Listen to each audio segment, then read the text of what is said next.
On ouvre une page consacrée à la pandémie de coronavirus et ses conséquences à présent. Alors que la Haute-Savoie reste à ce jour le département de la région Aura avec le taux d'incidence le plus élevé, la décrue attendue semble pourtant se stabiliser. Au centre hospitalier Alpes-Léman à Contamine-sur-Arve, la situation est maîtrisée, même si le nombre de patients admis pour Covid-19 reste très important. Jean-Paul Crespi s'est rendu au sein de l'établissement au service médecine qui est toujours maintenu en état d'alerte. Reportage.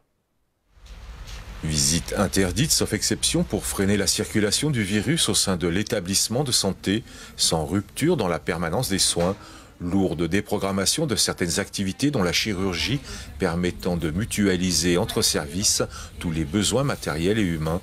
Le centre hospitalier Alpes-Léman est toujours sous tension, même si le taux de positivité poursuit une lente baisse dans le département.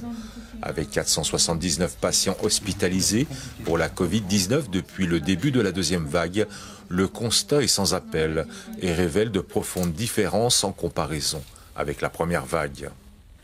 La deuxième vague à laquelle nous avons fait face a été d'une intensité particulière.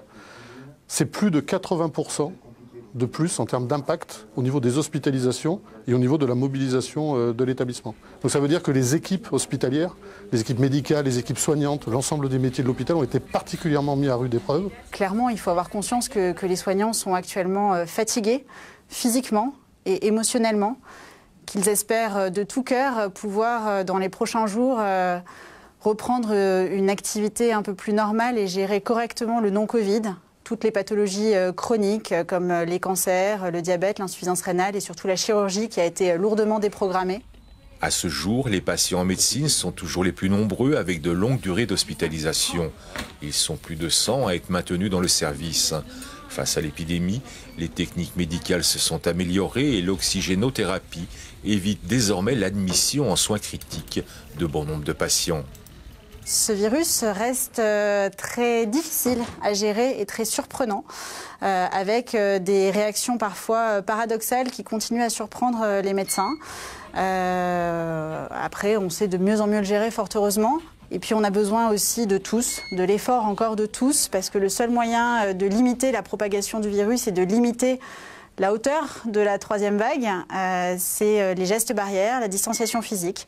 Je sais combien ça peut être compliqué en période de fête de fin d'année, mais c'est plus que jamais nécessaire. Ça serait vraiment dommage d'offrir le Covid à ses proches à Noël. L'afflux de patients a fortement malmené les services et les personnels hospitaliers du centre hospitalier Alpes-Léman.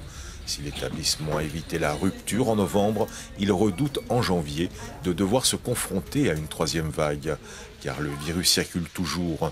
La décrue espérée s'est largement ralentie et le nombre des hospitalisations reste stable depuis le début du mois de décembre.